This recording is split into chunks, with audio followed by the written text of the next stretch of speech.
সুবহানাহু ওয়া তাআলা বললেন যে কোরআন এমন একটি পথের দিকে নির্দেশ করে যে পথটা হচ্ছে অত্যন্ত মজবুত।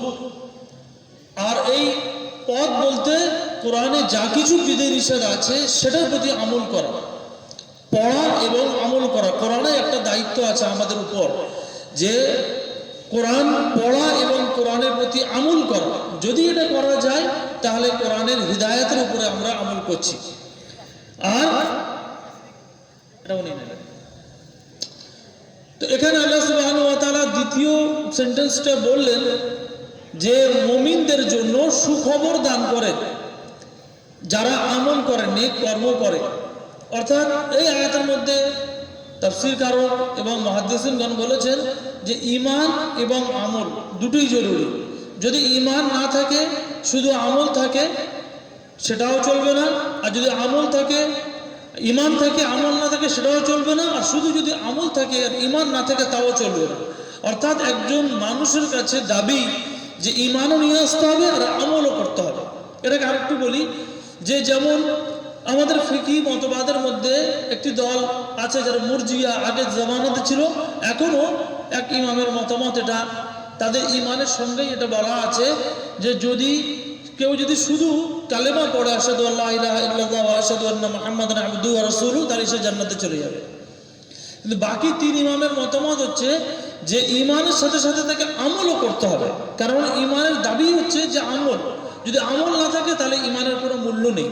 ঠিক তার উল্টোটা, যদি কেউ আমল শুধু করে আর ঈমান না নিয়ে আসে, যেমন আজ যদি আমরা ইউরোপের দিকে তাকাই, তো ইউরোপিয়ানরা প্রচুর দান করে, প্রচুর চ্যারিটেবল সোসাইটি চালায় এবং তারা ফ্রি চক্ষু পরীক্ষা করে দেয়, ফ্রি কিডনি ট্রান্সফার করে দেয়, কিন্তু তাদের ভিতরে ঈমান নেই। যার ফলেতে তারা কিন্তু কোরআনে বর্ণিত আদেশের অনুসারী হতে পারে না। তাই জন্য ঈমান সাথে সাথে আমলও দরকার, আমল যদি থাকে ঈমানও দরকার। যদি এই দুটো কোনো বান্দার মধ্যে থাকে তাহলে আল্লাহ সুবহানাহু ওয়া তাআলা তার জন্য ওয়াদা করেছেন আন্না লাহুম আজরান কাবীরা, তার জন্য আছে উত্তম প্রতিদান। ভাই সকল আমার, আমাদের কাছে এই যে মাদ্রাসা, একটি বিরাট মাদ্রাসা যেখানে 1400 ছাত্র পড়ছে, কম নয়। এবং এই মাদ্রাসাকে 72টা সমাজ মিলে সাহায্য করছে, যা দেখলাম খুবই অভাবনীয় এবং খুবই আদর্শপূর্ণ সাহায্য সহযোগিতা বিভিন্ন জামাত থেকে, সমাজ থেকে আসছে। এই ধারা যেন অব্যাহত থাকতে হবে। আল্লাহ নবী মুহাম্মদুর রাসূলুল্লাহ সাল্লাল্লাহু আলাইহি ওয়াসাল্লাম দ্বীন ইসলামের প্রচার শুরু করলেন এবং তালপাতা দিয়ে, খেজুর পাতা দিয়ে তিনি মসজিদ নির্মাণ করলেন। তিনি চাঁদা তুলতে বার হননি। আসহাবে সুফা, সেই যুগের যে মাদ্রাসা, সেই মাদ্রাসার জন্য তিনি কিন্তু ইরাক, ইরান, বিভিন্ন দেশ মহাদেশ ঘুরে চাঁদা তুলতে বার হননি। বরং কি সাহাবাদের মধ্যে সেই উৎসাহ, উদ্দীপনা এবং উদ্বুদ্ধ করেছিলেন তাদেরকে যে তোমাদের অর্থ দিয়েই তোমাদেরকে দ্বীনি পরিবেশ তৈরি করতে হবে, তোমার অর্থ দ্বারাই তোমার ইবাদতখানা তৈরি করতে হবে, তোমার অর্থ দিয়েই তোমাদের আদর্শ পীঠস্থান তৈরি করতে হবে। এটাই হচ্ছে ইসলামের শিক্ষা। আমরা যত বড় মাদ্রাসার উন্নতি প্রকল্পে, এই এডুকেশন সেন্টারের উন্নতি প্রকল্পে আমরা এখানে এসেছি, আমাদের জন্য দায়িত্ব যে আমরা দু হাত ভরে যেন এই মাদ্রাসাকে সাহায্য সহযোগিতা করি। আল্লাহ সুবহানাহু ওয়া তাআলা তিনি আমাদের কাছে ইসলাম একটা বিরাট বড় নিয়ামত দান করেছেন। আমরা ইসলামের অনুসারী, আমাদেরকে এই ইসলামের প্রতি জান প্রাণ দিয়ে ইসলামের পরিষেবা দিতে হবে, ইসলামের খেদমত করতে হবে। আল্লাহ সুবহানাহু ওয়া তাআলা আমাদেরকে এক সূত্রে গেঁথে দিয়েছেন এবং আমাদেরকে হেদায়েত জারি করেছেন কোরআনের মধ্যে যে তোমরা আল্লাহর রশিকে মজবুতির সাথে ধরে নাও এবং তোমরা দলে দলে বিভক্ত হয়েও না। আমরা আজকে দলে দলে বিভক্ত হয়ে যাচ্ছি কেন? আমাদের মধ্যে ইখলাসের কমি, কেন আমাদের মধ্যে অযথা কঠোরতা, আমাদের মধ্যে ছোট ছোট বিষয়কে কেন্দ্র করে দেখা যাচ্ছে যে একই মযহাবের অনুসারী, একই মাসলাকের অনুসারী তারা দলে ক্ষুদ্রভাবে বিভক্ত হয়ে যাচ্ছে। ইসলামের একটা মূল এবং মৌলিক নীতি যে সকলে আমরা যেন এক উম্মাহ হিসেবে কাজ করি। যদি আজকে ফিলিস্তিনে যদি একটা মুসলমান মার খায়, আমি ভারতে বসে যেন সেই ব্যথা এবং সেই বেদনা, সেই যন্ত্রণায় কাতরানো শিশুদের যন্ত্রণাগুলো যেন আমরা অনুভব করতে পারি। এই এক উম্মার কনসেপ্ট আমাদের প্রিয় নবী মুহাম্মদ রাসূলুল্লাহ সাল্লাল্লাহু আলাইহি ওয়াসাল্লাম শিক্ষা দান করে গেছেন। আজকে যেন মনে হচ্ছে কোথাও থেকে এটা উধাও হতে চলেছে। ক্ষুদ্র ক্ষুদ্র বিষয় নিয়ে এত বেশি উগ্রতা, যেটা ইসলাম কোনো মতেই কাম্য না। আপনি যদি দেখেন যে আমরা দেখছি ইউটিউবে ফেসবুকেতে একজন বলছেন যে যার পুঁটি মাছ খাওয়ার তৌফিক আল্লাহ দিয়েছে সে কেন কাতলা মাছ খেতে যাবে? এটা কোনো প্রয়োজন নেই। অপ্রয়োজনীয় বাড়াবাড়ন্ত মানুষকে উগ্রতার দিকে ঠেলে দেওয়া প্রয়োজন নেই।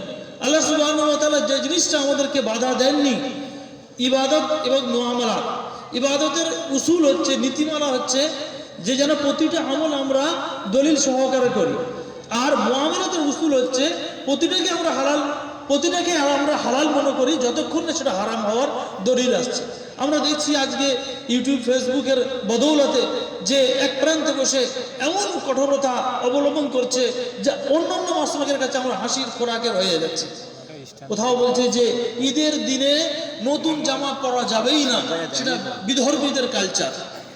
এগুলো হচ্ছে, এটা একটা দুটো উদাহরণ দিলাম, দিয়ে এটা বোঝাতে চাইলাম যে আমরা এক উম্মাহ, আমরা ছোট ছোট বিষয়কে কেন্দ্র করে যেন আমরা বিভক্ত না হয়ে যায়, বরং আমরা যে আমাদের মাসলাকে আহলে হাদিস, আমরা যে সালফে সালেহিনদের অনুসারী, সহি আকীদার অনুসারী, সেই সহি আকীদার বৃহত্তর উলামা, যেটা সালাফ থেকে নিয়ে, পূর্বথন থেকে নিয়ে খালাফ, মানে এই পর্যন্ত যে সকল উলামাগণ আছেন তাদের একটা মূল মৌলিক নীতিমালা অনুসারে একটা ফিকা আমাদের সম্মুখে এসেছে।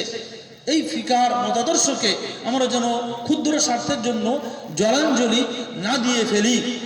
আমি দীর্ঘ আলোচনা করতে চাই না, এবং আপনারা অনেকক্ষণ ধরে শুনছেন। আমাকে বলাও হয়েছে যে 11টা পর্যন্ত আপনি কিছু সভাপতি যে শেষ বাক্য বলে আপনি ছাড়বেন, তাই করবো ইনশাআল্লাহ। আমি আমার মৌলিক বার্তা দ্বারা এটা বোঝাতে চাইছি যে ইসলাম হচ্ছে আল্লাহ সুবহানাহু ওয়া তাআলার একটি মনোনীত ধর্ম। এই ধর্মকে প্রচার প্রসারের কাজে আমাদের যে পরিমাণ মেহনত, শ্রম, সময়, অর্থ লাগাতে হবে। আজকে মুসলমানদেরকে ধরে ভারতবর্ষের মাটিতে যে আচরণ করা হচ্ছে এসআইআর নামে, এক প্রকার এনআরসি, সিএ, মুসলমানদেরকে যারা যন্ত্রণা দিয়ে ধূলিসাৎ করতে যাচ্ছে। হিমন্ত সরকার, যে আসামের সরকার, সে প্রকাশ্য বলছে যে 2 কোটি মুসলমানকে আমরা, ইউটিউবে ভিডিও আছে দেখবেন, 2 কোটি মুসলমানকে আমরা ভারত থেকে বার করে দিতে চাই। আর এটা তো এমনি হবে না, তাদেরকে কোণঠাসা করতে হবে। যদি একটা রিক্সাওয়ালার ভাড়া যদি 30 টাকা হয়, তাকে 10 টাকা দিতে হবে। এটা একদম প্রকাশ্য বলছে। অর্থাৎ ভারতবর্ষের বুকে এমন একটা পরিস্থিতি তৈরি করা হচ্ছে যেখানে আমাকে আপনাকে শান্তশিষ্টভাবে ধর্মটা করতে দেওয়া হবে না। এই ক্ষেত্রে যদি আমরা ক্ষুদ্র ক্ষুদ্র জিনিস নিয়ে একে অপরকে যদি আমরা ছোট করে থাকি এবং এত ফিকি উগ্রতা তৈরি করে থাকি, যেটা আমাদের জন্য অত্যন্ত দুর্ভাগ্যজনক হবে। এটাকে বলে লাস্ট একটা কোটেশন দিয়ে যাচ্ছি। 2006 সালেতে আমেরিকার যে র এজেন্সি, যেটা ওদের যেটা গোয়েন্দা বিভাগ, সিআইএ এর একজন বিখ্যাত গোয়েন্দা দাপুটে নেতা, সে 2006 সালে বলেছিল, তার নাম হচ্ছে জেমস উইলসি। সে বলেছিল আমরা একটা এমন ইসলাম তৈরি করতে চাই যে আমাদের অনুগত হবে, আমাদের মতো করে চলবে। আমরা যে ইসলামটাকে চাইবো সেইটাকে তারা চালাবে। অর্থাৎ মদের ঠেকাও তাদেরকে দেবো, সেটাও নেবে। অর্থাৎ নাচ গানের বিয়ার বার দেবো, ক্যাসিনো দেবো, সেগুলো তারা চালাবে। আর তারা আবার ওইদিকে ইসলামও পালন করবে। সেই কামাল আতাতুর্ক থেকে শুরু হয়েছিল, যেটা অটোমান সাম্রাজ্যর পতন থেকে নিয়ে যে আজকে যে মুসলিম কান্ট্রিগুলো আছে, সেগুলো অবস্থা ভালো নয়। তাদের মধ্যে যে ইসলামের প্রতি আগ্রহ যেমন আমরা এই উপমহাদেশে দেখতে পাই, কিন্তু প্রকৃতপক্ষে সেই কান্ট্রিগুলোতে সহি আকীদা আছে, কিন্তু আমলের দিক থেকে তারা অনেক পেছনে বাস্তবে। এবং এটা আমেরিকা চায় যে এমন একটা ইসলাম তৈরি করবে যারা তাদের অনুগত হবে। আবার তারপরে সেই বলছে, সে ভদ্রলোক 2006 সালে বলে যে আবার এর মধ্যে থেকে আমরা একটা উগ্র মানসিকতা একটা আবার দল বার করব, যাদের দিয়ে বিপ্লব ঘটাবো। আবার বিপ্লব ঘটিয়ে তাদেরকে তাদের মধ্যে লড়িয়ে দিয়ে তাদেরকে শেষ করে দেব। এটা হচ্ছে একটা বিরাট বড় ইন্টারন্যাশনাল চক্রান্ত, যে চক্রান্তকে আমরা সাধারণ ছোট ছোট বিষয়ে উগ্রতা, সাধারণ ছোট ছোট বিষয়ে এত কট্টরপন্থা অবলম্বন করে মানুষকে দ্বিধা বিভক্ত করে দিচ্ছে, যে মানুষকে আজকে এক হাতে মসজিদে নামাজ পড়ছে, তারা দেখা যাচ্ছে যে একে অপরের মধ্যে একটা জঞ্জাল তৈরি হয়ে আছে। এটাই ইসলামের কাম্য নয়। ইসলাম ধর্ম খুব সহজ সরল ধর্ম, যেটা মহানবী মুহাম্মদ রাসূলুল্লাহ সাল্লাল্লাহু আলাইহি ওয়াসাল্লাম সহিহ বুখারীর মধ্যে বলেছেন, ইন্নাদ দীনা ইসরুন, দিন হচ্ছে সহজ, লা ইউসাদ্দীনা ইল্লা গালাবাহু। যে ব্যক্তি ইসলামের উপরে কঠোরতা অবলম্বন করতে চাইবে, ইসলাম তার উপরে চেপে বসবে, ইসলাম তার উপরে জয়ী হয়ে যাবে। সুতরাং তোমরা কঠোরতা অবলম্বন করো না, সাদ্দিদু, তোমরা মধ্যপন্থা অবলম্বন করো। তারপরে অকারিবু, এই মধ্যপন্থার মাধ্যমে তোমরা একে অপরের নৈকট্য লাভ করো, একে অপরের কাছে এসো। এটা হচ্ছে কার বিধান? আমাদের প্রিয় নবী মুহাম্মদ রাসূলুল্লাহ সাল্লাল্লাহু আলাইহি ওয়াসাল্লামের বিধান। এবং তার শেষে তিনি বললেন যে তোমরা সকাল সন্ধ্যা ইবাদতের মধ্যে দিয়ে আল্লাহ সুবহানাহু ওয়া তাআলার নৈকট্য লাভ করো, এবং রাতের কিছু অংশে ইবাদত করে আল্লাহর নৈকট্য লাভ করো। ওই বুখারী শরীফে এই হাদিসের মধ্যে বলা হয়েছে। ভাইরা আমার, আবার দেখুন নবী মুহাম্মদ রাসূলুল্লাহ সাল্লাল্লাহু আলাইহি ওয়াসাল্লামকে বলা হয়েছে, আল্লাহ সুবহানাহু ওয়া তাআলা বলছেন যে এই লোকেদের, এই সাহাবীদের মধ্যে ও আল্লাফা বাইনা কুলুবিহিম, আল্লাহ রাব্বুল আলামিন এই লোকেদের অন্তরগুলোকে জুড়ে দিয়েছেন ইসলামের খাতিরে। লাউ আনফাকতা মা ফিল আরদি জামিআন মা আল্লাফতা বাইনা কুলুবিহিম ওয়ালাকিন্নাল্লাহ আল্লাফা বাইনাহুম ইন্নাহু আজিজুন হাকিম। আল্লাহ সুবহানাহু ওয়া তাআলা চ্যালেঞ্জ করছেন, হে নবী, আপনি যদি পৃথিবীর সমস্ত খাজানাগুলো যদি দিয়ে শেষ করে দিতেন আর লোকের অন্তরগুলো যদি একত্রিত করতে চাইতেন, তাহলে কিন্তু আপনি করতে পারতেন না। এটা আল্লাহ রাব্বুল আলামিন আপনার উপরে এবং আপনার যে অনুসারীদের উপরে খাস দয়া করে একত্রিত করে দিয়েছেন অন্তরগুলো। তাই ভাইয়ের আমার, আমরা হচ্ছে এক ইসলামী উম্মাহ, আমরা হচ্ছে মুসলিম উম্মাহ। আমাদের অন্তরগুলো যেন ভেতর থেকে ফাটল না হয়ে থাকে, বরং আমরা আজকে যেমন শুনলাম, ভালো লাগলো যে এসআইআর জন্য এখান থেকে একটা প্ল্যাটফর্ম তৈরি করা হয়েছে, এবং সেই যত কিছু যা গ্রামের গরিব দুর্বল দুর্বিষহ মানুষদের যা সহযোগিতা লাগবে সমস্ত কিছু এই প্ল্যাটফর্ম দিয়ে করা হবে। এটা আলহামদুলিল্লাহ, এটাই হচ্ছে ইসলামের খেদমত। তাই আমি এটাই বলতে চাই ভাইরা আমার এই টাইম শেষ, 11টা পূর্ণ হয়ে গেছে। আমি লাস্ট ফিনিশিং এটাই বলতে চাই যে আল্লাহ সুবহানাহু ওয়া তাআলা আমাদেরকে মুসলিম উম্মাহ বানিয়েছেন, আমরা যেন আমাদের নিজেদের স্বার্থ, দলীয় স্বার্থের জন্য কোনোভাবেই আমাদের জমাতের স্বার্থ ক্ষুণ্ণ না করে দিই।